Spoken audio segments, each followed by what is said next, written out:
Ya, sahabat Muslim, terima kasih Anda masih bersama kami dalam program Bincang Sehat. Ya, sahabat Muslim, sebelum kita akan lanjutkan lagi, ya tanya-tanya seputar kardiovaskular. Berikut ini ada cuplikan video singkat, mungkin dokter bisa jelaskan Iya, dok boleh, ya, iya. bagaimana Kita ada bentuk jantung cuplikan, ya. ya. Oke, sahabat Muslim mungkin bisa saksikan nanti. Ya. Ya, Iya, itu ini yang mungkin, Dok. berdetak adalah Iya. jantung kita ya. Iya.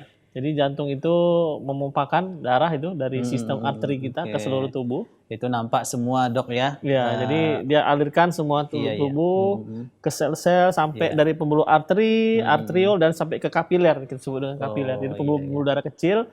Itulah yang nanti sampai ke ke sel-sel tubuh kita ya, mensuplai dari darah tadi yang mengandung nutrisi dan oksigen tadi. Nah, kemudian itu sampai ke ujung-ujung tubuh, itu ada pembuluh darahnya, sampai ujung-ujung ya. Intinya tersebar ya sampai ke seluruh tubuh kita pembuluh darah ini, karena memang mensuplai dari setiap sel yang ada di dalam tubuh kita. Nah, itu sistem jantung kita. Ya, itu pengaliran tadi seperti saya bilang tadi ada sistem arteri kita sampai ke kaki. Begitu cepat dok ya. Iya. Nah, ini adalah yang biru adalah sistem pembuluh venanya ya. Jadi sistem venanya adalah sistem aliran balik. Nah, sesudah digunakan tadi nutrisi tadi tentunya akan dibalikkan lagi ke jantung dan paru-paru ya, untuk diisi kembali dengan oksigen. Dan itu dia. Diangkut kembali dok ya. ya. Jadi ini sebuah gambar ilustrasi yang bisa kita lihat ya sebagai contoh ya. Dok, ya. Tapi kalau dalam aslinya tidak putih, tidak merah dan biru gitu ya. Betul. Tetap sama-sama merah semuanya warnanya. Okay. Ini sebagai ilustrasi saja. Nah, itu sistem kapiler yang seperti akar tadi. Iya. Nah, ini kita lihat ini adalah sistem pertukarannya di dalam tubuh kita ya. Jadi itu darah gitu ya di kapil-kapil tadi. Nah, dia akan mengalami pergantian gitu, rotasi gitu ya. Ada yang digunakan, oksigennya dipakai oleh sel, kemudian dari sel tadi yang CO2-nya akan masuk ke dalam aliran darah lagi, dibawa oleh darah dan kembali ke sistem vena ya. Nah, di situ juga di belakang jantung kita lihat di situ ada paru-paru ya, di mana paru-paru ini sebagai tempat pengisian ulangnya ya. Jadi kayak tadi galon isi ulang gitu ya. Ada kaitannya dok ya. Ada kaitannya. Disitulah dia isi dengan oksigen tadi. Iya, itu dia dok. Ya, ini masih juga. Nah, ini adalah sistem pengisiannya. Kalau kita lihat, itu yang biru adalah jantung sebelah kanan kita, berisi darah yang kurang oksigen atau kaya dengan CO2. Sementara yang merah adalah kaya dengan oksigen ya. Itu berasal dari paru-paru itu. Iya. Nah, sedangkan yang biru itu dipompa ke paru-paru, yang merah itu dari paru-paru, sudah berisi dengan oksigen. Nah, ini sistemnya. Jadi ada yang berdenyut disebut dengan periode sistolik ya. Kemudian waktu dia mengisi itu disebut dengan periode diastolik atau pengisian dari jantung tadi. Nah, begitu. Jadi dipompakan terus ya. Iya, ini ada istilah-istilah namanya juga dok ya. Iya. Nah, itu. Iya, baiklah dok. Itu berapa bentuk dari jantung kita dok ya. Mekanisme kerjanya ya. Sistem kerjanya. Ya, sahabat Muslim ya, kita lanjutkan kembali ya pembahasan kita mengenai kardiovaskular. Nah, kita ini masuk ke beberapa pernyataan nih dok, apakah ini fakta atau mitos. Nah, ini yang kan paling sering menarik sebenarnya tersebar di masyarakat nih dok ya, apakah ini betul atau ini salah seperti itu. Yang betul nanti alhamdulillah, yang kurang betul kita betulin. Betul, iya.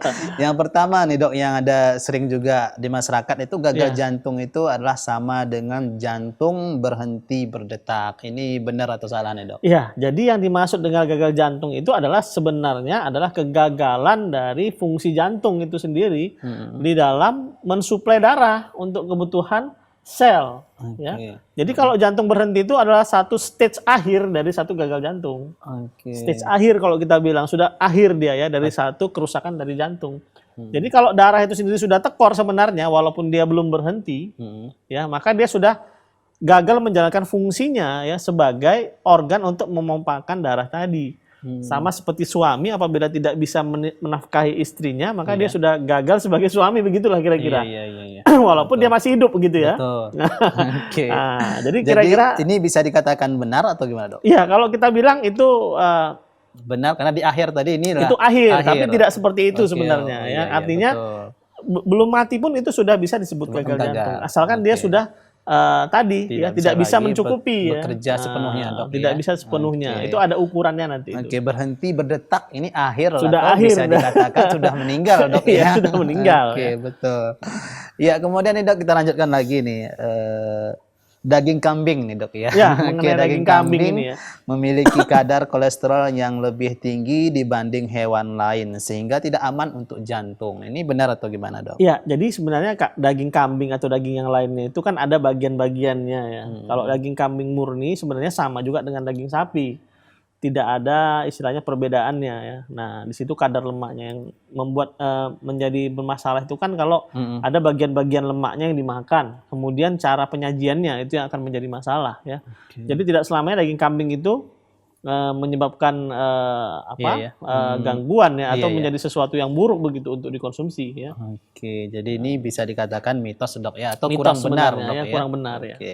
Ya, kemudian nih, Dok, ada yang mengatakan serangan jantung sering kali terjadi pada malam hari atau ketika orang sedang beristirahat. Ini bagaimana, Dok? Iya, jadi itu bisa benar ya. Nah, jadi memang sering terjadi pada malam hari ya kan, dan pada pagi hari itu paling sering ya. Nah, Itu kenapa, Dok? Penyebabnya adalah ini sistem saraf simpatis tadi ya, serangan jantung tadi. Jadi bisa terjadi karena faktor cuaca ya, kemudian faktor stres dan lain sebagainya ya. Tapi tidak selamanya juga terjadi pada malam hari. Artinya tergantung pemicunya juga ya. Nah, memang bisa benar, tapi tidak selamanya seperti itu. Tidak gitu. selamanya seperti itu, Dok, ya. Oke. Kemudian berikutnya nih, Dok, apabila tangan seseorang sering berkeringat berarti mempunyai penyakit jantung. Ini bagaimana, Dok? Sering berkeringat ya, tangan sering berkeringat bisa jadi, bisa tidak juga. Tidak selamanya benar juga, Dok, ya. Tapi ada juga bisa benarnya. Oke, Pertama, kalau darah itu tidak sampai ke ujung-ujung tubuh kita, maka itu biasanya tangan itu menjadi lembab ya, satu tandanya. Kemudian satu lagi adalah peningkatan metabolisme. Misalnya penyakit jantung yang disebabkan karena gangguan hormon tiroid misalnya. Itu juga di selain tangannya basah, juga biasanya itu bergetar-getar ya tangan itu ya. Ada tremor sedikit. Jadi bisa sebagai salah satu tanda adanya satu kelainan jantung baik itu secara primer maupun secara sekunder gitu, pemirsa. Oke, jadi ini bisa dikatakan benar, Dok, ya, tapi tidak selamanya. Tidak gitu. selamanya ya. Oke.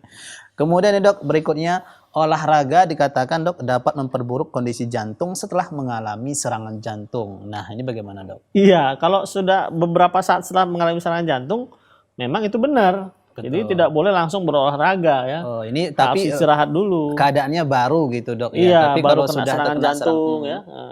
Harus istirahat dulu ya. Jadi memang serangan jantung itu kan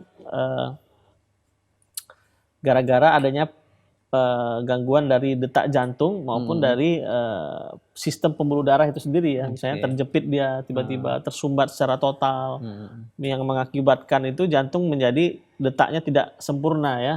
Nah, tentunya kalau seorang baru saja mengalami serangan jantung, ini ada waktu jeda untuk bisa berolahraga kembali. Tentunya harus dikonsultasikan dengan dokter jantungnya nanti. Tapi begitu baru terkena serangan jantung, memang ini bagusnya jangan dulu berolahraga. Iya, jangan dulu berolahraga sampai dengan kondisinya itu stabil. Stabil. Tapi orang yang pernah mengalami serangan jantung bukan berarti tidak boleh berolahraga, Dok, ya. Ini takutnya nanti saya pernah terkena serangan jantung, jadi tidak boleh berolahraga. Justru olahraga juga, itu Dok, kalau dalam jangka panjang itu sebenarnya bagus ya, karena itu ada salah satu gaya hidup yang memang disarankan pada kondisi kardiovaskular. Tapi untuk orang yang memang ada penyakit kardiovaskular atau khusus bagian jantungnya langsung, Dok, ini olahraganya harus dibatasi atau gimana tuh, Dok? Ya, tentunya olahraganya pun kalau dia mau mulai berolahraga, itu harus ada step-stepnya atau ada langkah-langkahnya. Mulai dari yang paling ringan ya. Misalnya berjalan kaki dan sebagainya. Jadi itu biasanya indikatornya adalah nadinya yang diukur ya. Nah, nadi yang paling bagus itu sebenarnya adalah ada hitungannya itu 200 dikurang umur kita. Itu nadi gitu, maksimal, Dok, ya? Yang paling baik sebenarnya untuk berolahraga. Jadi olahraga yang bagus itu sebenarnya mudah saja ya. Kalau kita misalnya melakukan olahraga terus kita ngobrol tuh, ya, terus kita susah menjawabnya, itu berarti olahraga tersebut terlalu berat untuk kita. Ini misalnya untuk kita lagi jalan, Dok, ya, atau apa, terus kita berbincang-bincang, terus kita lama gitu ya, menjawab misalnya tadi makan apa terus lama gitu menjawabnya, itu berarti sudah akan terlalu berat begitu. Terlalu berat.